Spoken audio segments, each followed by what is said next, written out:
Менің каналыма қош келдіңіздер. Бүгін сіздерге манная крупа қосылған пирог пісіретін боламыз. Менің каналыма тіркелмеген болсаңыз, тіркеле кетіңіз. Пирог осындай жоп-жұмсақ, биік әрі дәмді болып шығады. Сіздерге көрсету үшін мен осындай ыстықтай бөліп жатырмын. Сіздер кішкене салқындатып барып жесеңіздер болады. Сонда биіктігі отырып қалмайды.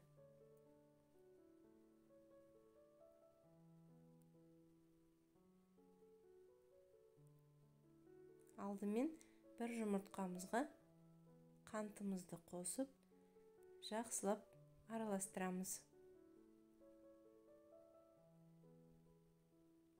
Сіздер миксермен араластырсаңыздар да болады.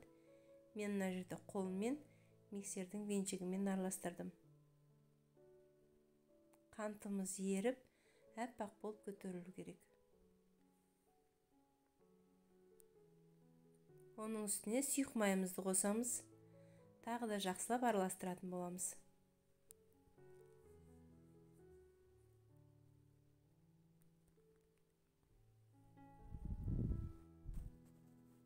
Оның үстіне тағы да айран қосатын боламыз. Айранның мұнда суық температурасы маңызды емес. Менде салқын айран.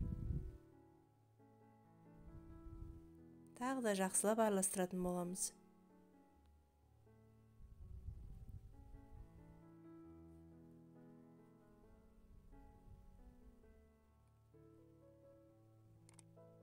Менің каналыма тіркелуді де ұмытпаңыздар. Осының үстіне қопсытқышты саламыз. Тағы да жақсылап араластырып, ұнымызды салып бастаймыз.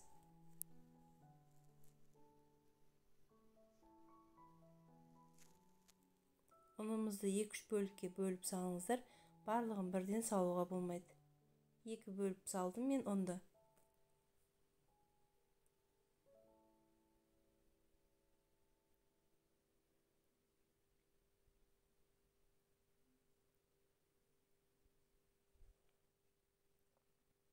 Оның 2-ші бөлігін салып жатырмын. Тағы да жақсылап араластырып, ешқандай түйіршік қалмауы керек.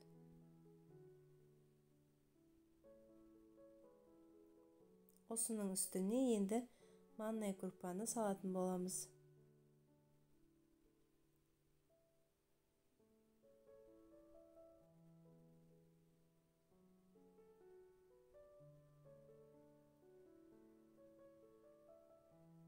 Манная крупамызды салып, жақсылап араластырып, 5 минутқа қоя тұрамыз.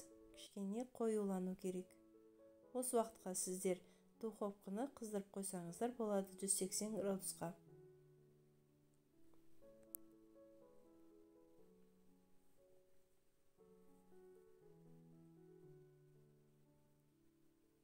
Менде мұнда форманың диаметрі 22.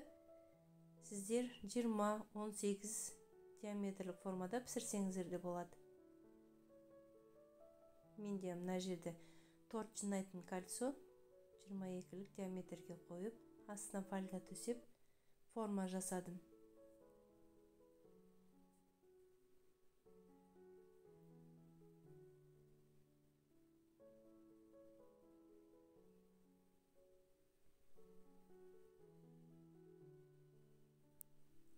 Енді осы формамыздың үстіне жасалған қамырымызды құямыз. Міне осындай қоюлықта болады.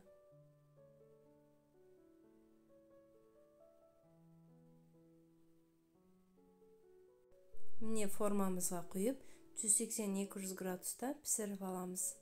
Піскендігін ағаш таяқшамен тексеріп көрсеңіздер болады. Таяқшамыз құрғақ болып шықса, пирогымыздың піскендігін білдіреді. Міне пирогымыз осындай әдемі, биік, әрі жоп-жұмсақ болып шығады.